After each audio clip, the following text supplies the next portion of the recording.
जब मैं 6 साल की थी तब मैं एक ऐसे दौर से गुजरी जहां मुझे पौधों से बहुत ज्यादा लगाव था। मेरी बहन वास्तव में कभी भी पौधों से लगाव वाले दौर से नहीं गुजरी। हालांकि निष्पक्ष होने के लिए बता दूं कि वो उस समय 2 साल की थी, इसलिए उसे हर चीज से लगाव था।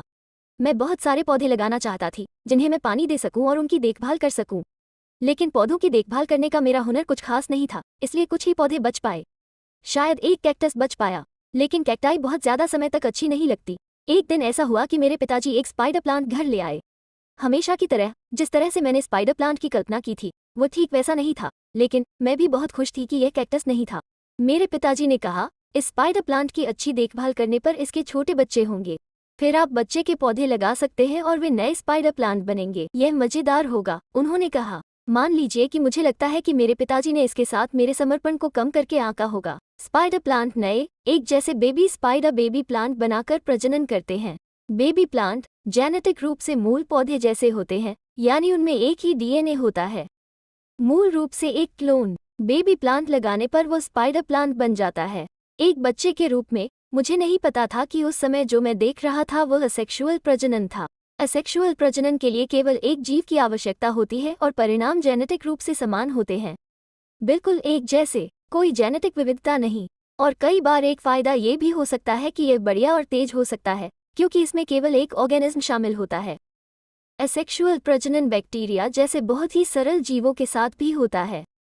ये प्रोकैरियोट्स बाइनरी फिजन के रूप में जानी जाने वाली प्रोसेस में सचमुच 2 हिस्सों में बंट जाते हैं। कई सिंगल सेल वाले यूकेरियोटिक ऑर्गेनिज्म जैसे प्रोटिस्ट भी ऐसा करते हैं। एक अन्य प्रकार का असेक्सुअल प्रजनन जो बी से शुरू होता है, बडिंग से प्रजनन कर सकता है। हाइड्रा नाम का एक बहुत छोटा अद्भुत जानवर बडिंग द्वारा प्रजनन कर सकता है। इसका मतलब है कि वे सचमुच बिल्कुल अपने जैसी संतान पैदा करते हैं। ये गिर जाता है और एक नए हाइड्रा में विकसित होता है। तो मकड़ी के पौधे के उदाहरण में यह असेक्सुअल प्रजनन था। लेकिन ये जानना महत्वपूर्ण है कि सभी पौधे असेक्सुअल रूप से प्रजनन नहीं कर सकते। वास्तव में स्पाइडर प्लांट खुद दूसरे तरीके से प्रजनन कर सकते हैं। स्पाइडर प्लांट और कई अन्य पौधे सेक्सुअल प्रजनन कर सकते हैं। वास्तव में बहुत सारे जीव, कुछ कवक और कुछ प्रोटिस्ट, कई पौधे, कई जानवर ऐसा कर सकते हैं। लैंगिक प्रजनन में गेमेट, जो प्रजनन कोशिकाएं हैं, को एक नया जीव बनाने के लिए साथ मिलना शामिल है। यदि आप जानवरों के बारे में बात कर रहे हैं तो आमतौर पर इन गेमेट को नर जीव से स्पर्म सेल और मादा जीव से एग सेल के रूप में जाना जाता है। गेमेट में आमतौर पर सोमेटिक सेल के रूप में क्रोमोसोम की संख्या आधी होती है, तो मनुष्यों में स्पर्म और एग सेल दोनों में 23 क्रोमोसोम होते हैं। जब वे मिलते हैं तो वे एक नई कोशिका का निर्माण कर सकते हैं, एक फर्टिलाइज एग जिसे जाइगोट के रूप में जाना जाता है, जिसमें 46 क्रोमोसोम होंगे। ये फर्टिलाइज एग अधिक सेल बनाने के लिए बंटना जारी रख सकता है। ओह देखिए, ये फर्टिलाइज ह्यूमन एग सेल अब एक ब्लास्टोसिस्ट है। हाँ, यह वहाँ से बढ़ता रहेगा। अब जबकि वो एक नया मानव बनाने के लिए एकजुट होने वाले गेमेट का एक उदाहरण था, यह महसूस करें कि यौन प्रजनन से उत्पन्न होने वाले सभी नए जीवों में जेनेटिक रूप से विविध होने की क्षमता होती है। सेक्सुअल प्रजनन में संतान क्लोन नहीं होती हैं। उन्हें अपने 2 अलग अलग माता पिता से जेनेटिक इन्फॉर्मेशन मिली, और गेमेट खुद इंडिपेंडेंट असॉर्टमेंट और क्रॉसिंग ओवर के कारण एक दूसरे से अलग होते हैं, जो तब होता है जब गेमेट बनते हैं मेयोसिस नाम की प्रोसेस में। इसके बारे में अधिक जानकारी के लिए हमारा मेयोसिस वाला वीडियो देखें। तो गेमेट एक दूसरे से अलग होते हैं और वे एक यूनिक ऑर्गेनिज्म बनाने के लिए कंबाइन होते हैं।